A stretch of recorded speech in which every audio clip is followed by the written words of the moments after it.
Unusual times. We've never done this before, but we're thrilled you're here. Can't wait to hear from you. Can't wait to hear about the season. So got a great crowd, an enthusiastic crowd. So thanks a million for coming, and we look forward to hearing from you. Have at it.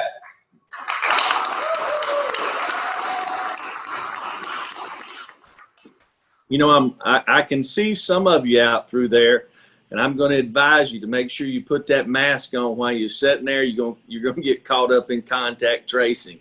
6 foot, 15 minutes without a mask there. So this is something we've been preaching to our kids since March. But absolutely, it's unusual times right now, and trying to get a football team ready and prepared for a season.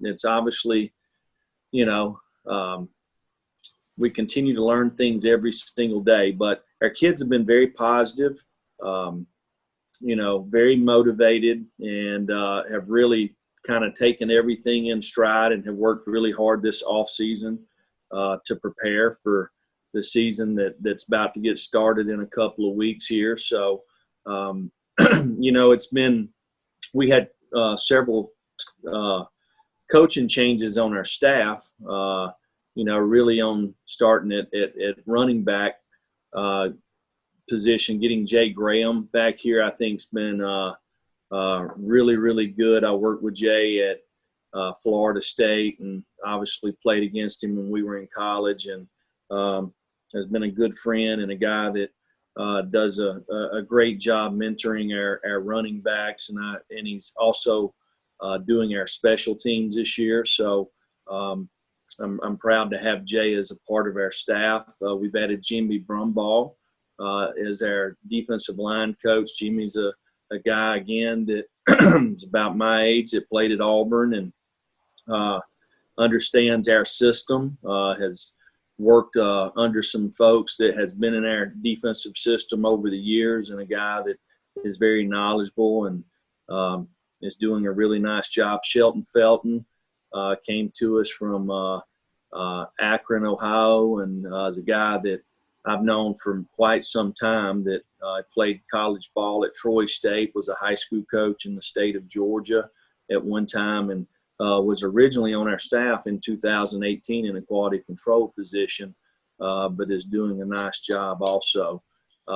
So, you know, we also have a new strength coach, and AJ Artiste, and AJ is somebody that we've been very familiar with. He's been in our program since we started here, and you know, when Coach Fitz had an opportunity to get back closer to his family and in-laws, you know, there was no doubt who I felt like that we needed to hire in AJ, and he's a guy that brings a wealth of knowledge. He's young.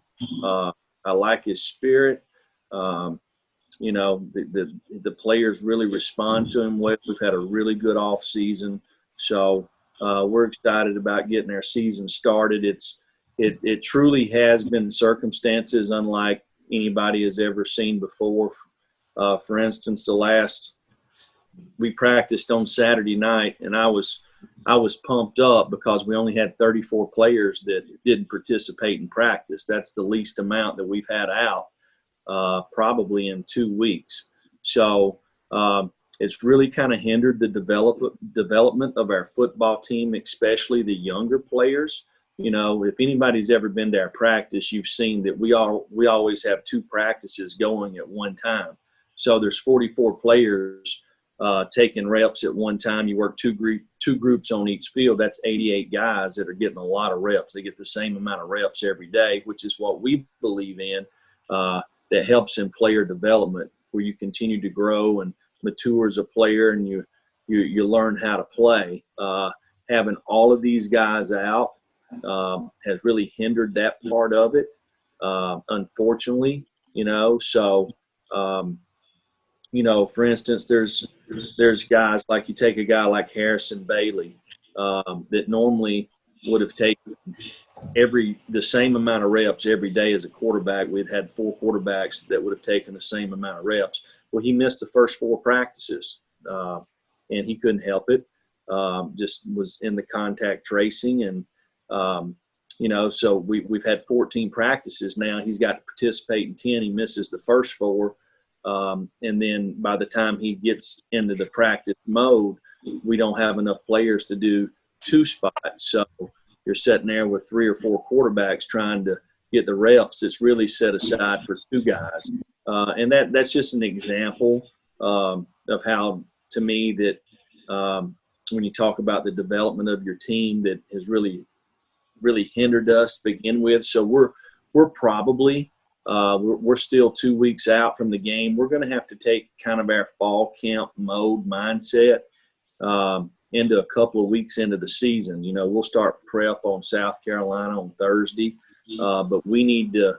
Not only do we need to be working on them, but we need to continue to grow our football team, because the lack of opportunities that have been created over the last few weeks. And hey, we knew that playing a season like this, there's going to be circumstances like this. So we're learning every day how to improve and how to be the best that we possibly can be. And I'm excited about the team that we have. We have a really good culture. I feel like we have the most talent that we've had since I've been here, with an opportunity to have depth and create some competition. Hopefully we'll be able to get all these guys out on the field again soon. But I don't know if you all know, but we test 3 times a week for COVID. And, if somebody tests positive for COVID, they go into a 10-day quarantine. Then they have a 4-day kind of reacclimation period. This is after they get all the testing done with Doc, and and really it's they if they're able, they can practice a little bit on the 15th day when they were originally diagnosed. We've had some guys that's had it and they've had no issues, and we've had some that maybe it's taken them a little longer than that. And then with that, you go into the contact tracing. These kids are out 14 days from the time that they were in contact. So, and even though we test them all the way through, but just for example, we've got a couple of kids that were out 14 days. They come back for 1 day. Now they're out 14 more. So you miss 28 days of preparation. It's hard to be prepared to play in a football game. I'm sure that's not only just at Tennessee. That's probably all over the place right now. But I just know what's going on here. So we've got our hands full. Our kids have a challenge. We really have to do a nice job in meetings. We have to do a nice job in walkthroughs. And we have to have a lot of people to be ready to play, because you never know, who's going to be in or out. Before you get on the bus to leave on Fridays, you have another test, and a guy that might have been preparing to play the whole week, you might find out on Friday he's out. So you got to get the next guy ready to play. So depth will absolutely be a critical part of this season. And I know the next 8 practices for us will be important when you talk about fundamentals. Number one, the ball on both sides of the ball. Offensively, just protecting the football on the offensive side of the ball. I think the statistics show that if you do not turn the football over in a college football game, I believe you have 83% chance of winning that game. If you turn the football over one time, your percentages go down to like 51%. And that's not talking about what the defense does. That's just the offense.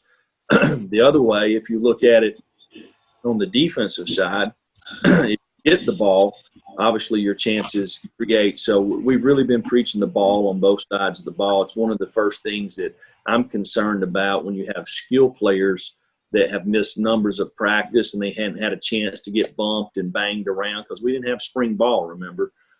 So it's been, a while for some of these guys, all the way back in December for bowl prep. If they've missed some practice time, they've not carried the ball in a scrimmage-like setting. So that's obviously got to be a priority for on both sides of the ball, and obviously in special teams. The next thing is just mental errors. General Nealon got it right when he said the team that makes the fewest mistakes will win. I think this season will be exactly that. The first thing is don't beat yourself. Make the other team beat you. And that's something that doesn't matter if we're playing with our first quarterback, our fourth quarterback, or first nose guard, or fourth nose guard. We can't beat ourselves. So as coaches, we have to do a very nice job in our teaching progression, understand what our players are capable of, and let's put them in a position that they understand where they can have success so they can play fast. Same thing on special teams. And special teams has probably been the toughest thing for us, because lots of times you bring the best players in from a high school team. Well, maybe they were the punt returner, maybe they were the kickoff returner. They didn't go up there and block on the front line on kickoff return. They didn't go down and cover on a kickoff cover team. They didn't play on the punt team. So teaching these guys how to play special teams with them being in and out has really been challenging for Jay and our entire staff. And it's something that I believe is where we have created a little bit of an edge for us in the past. We've got to find a way to be able to do that on special teams this season. So getting some of these guys back and training the fundamentals and getting prepared for the upcoming season in the next 10 days is going to be critical. Same thing with our specialists. There was a time I think it was the first 5 practices, we didn't have a specialist that was out on the field because of contact tracing. So getting these guys handling the balls, it also affects your kick and punt returners. So there's been lots of things that are obviously new for a coaching staff and things that we've had to be able to adjust and maneuver as we go. That's why, some days or some weeks it may say we're going to practice on Monday, Wednesday, Friday, Saturday, but then we end up practicing on Tuesday, Friday, or move the practices around because we've had to adjust every day based off who's going to be at practice and who's not. But I'm excited about our coaching staff, the direction of our program, the players that are in our program. We've got a lot of really, really good kids that are good leaders, good students that try to do things the right way.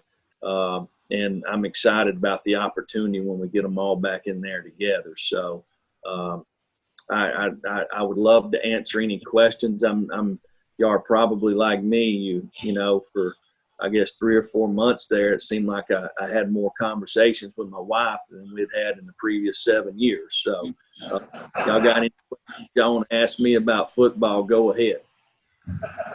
Coach, the questions are coming through me, and the handwriting is bad for all our members. But the first one says, I think, what can the SEC do to help with contact tracing? Well, listen, the first thing we all want to do, we're trying to protect our student athletes. That's first and foremost, okay? Nobody's trying to take any risk or anything like that. And I'm no expert in contact tracing. I just know that within each state, the counties kind of control that, I guess. And I think each state's obviously different in how they do it. So I don't think that there's any way that we'll ever get all 14 schools the same in the SEC for this season. I think everybody probably knew that going in, but everybody's just going to try to do the best that they can. But it obviously has. It seems like it has affected us maybe more so than some of the other ones. Just reading about it. Looking at it, which I don't know. I don't know that they can do anything about the contact tracing. This question is obviously from a real-time lady member because the handwriting is so nice. It says, my favorite play the last 10 years was the onside kick. When are we going to see that again? So I'm having a little bit of trouble hearing the question there. The question said the favorite play in the last 10 years onside kick. When are we going to see it again? That was the question. Oh, well, I would like to play in games where we don't have to onside kick. That would be so. But there's lots of things in specialty situations in all three phases that we try to find ways to create an edge for us. That was something that we had practiced the entire year, and it ended up where we needed it, the last game of the season. So, it's and I'm at the same time, you're also working and trying to look at yourself to make sure somebody can't do that to you. So, but that was a big part of that game. Okay, Coach, how influential, the question was an incoming freshman not being able to participate in spring practice. How does that affect your team depth? Well, it's interesting. I used Harrison Bailey as an example earlier, right? Well, you only play one quarterback at a time. So, and I kind of went through how, from his development, how it's probably hurt him a little bit. On the other hand, you got a guy like Javonte Spragans that plays offensive guard. We've had some people out at the offensive line. Well, it's enabled him to get more quality looks, and he's taken advantage of it.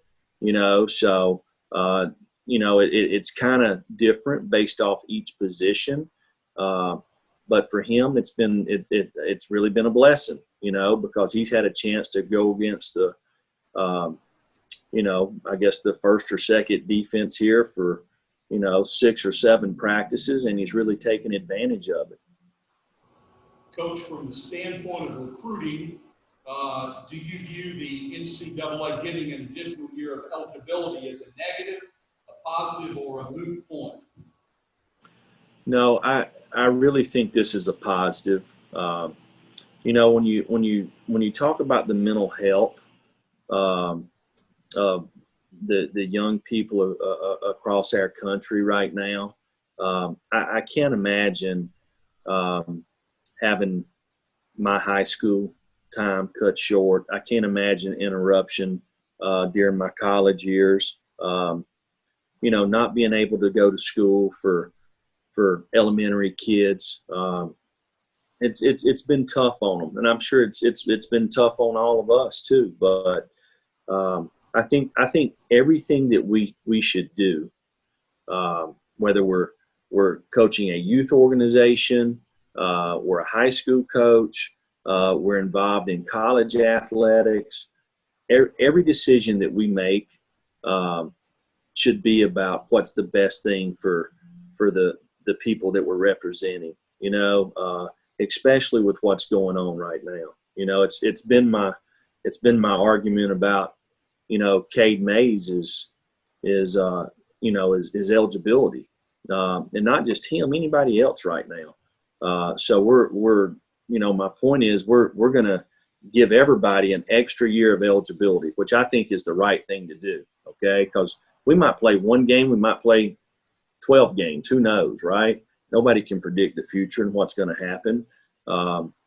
So to get people committed to doing it, I think it's a great idea to give them another year of eligibility. But at the same time, we're struggling to get enough guys to practice every day just based off numbers. And I'm sure other schools are too. So the handful of guys across the country that actually transferred, I don't understand why they would be punished for doing that at this point in time. Doesn't make a whole lot of sense to me. So, Coach, and please stop because we've got 50 questions here when you're finished when you need to go. Coach, have any of the freshmen surprised you in a positive way? We've been pretty excited about most all of these guys in the freshman class.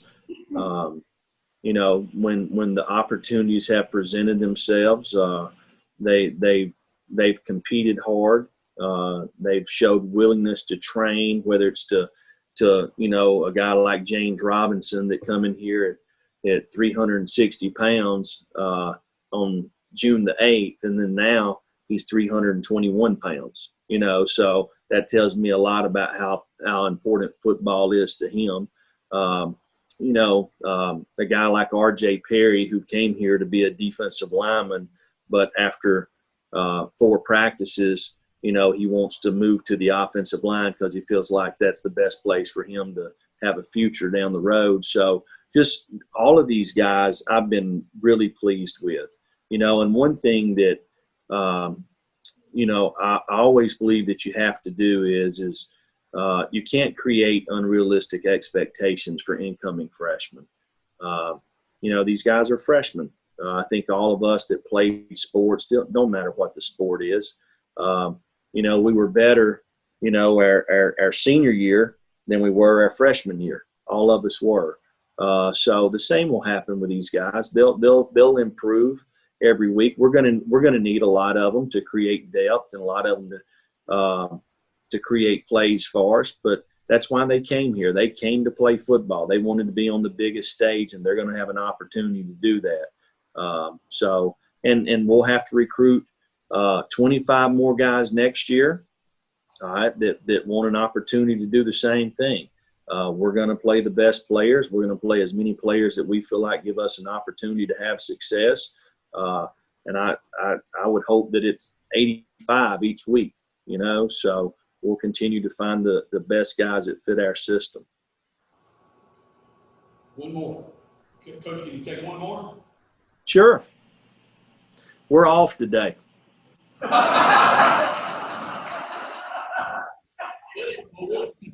Hey, I'm going to tell you this. As long as I'm in here talking to y'all, I promise you, Coach Ansley's blood pressure right now is about 90/60. He's good. What you got, audience? Yes. Ask him how they've done so well recruiting without having on-campus visits. That's a great question. One of our members wanted to know why you believe we've done so well in recruiting so far without having any on-campus visits. I love that. Well,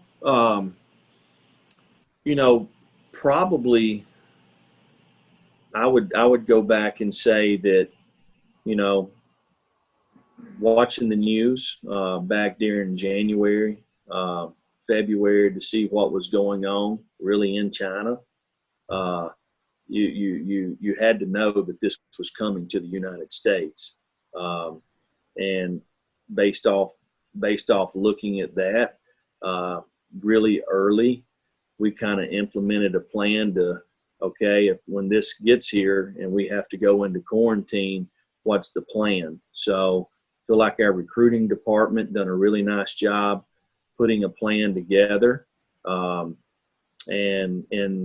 we're ready when the circumstances presented itself. And then you go into the guys that we got on our staff. I feel like we have some very personable coaches on our staff that are great teachers,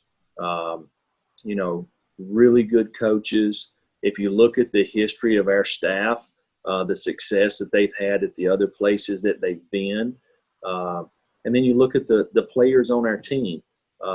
We got guys that have came here, and they've came here because they want to win a championship, and they understand that to do that, they need the best players playing beside them. They need the best players playing across from them so they can get better every day. So the challenge has been on everybody within our program. We have to recruit every single day because if we're not recruiting them, somebody else is.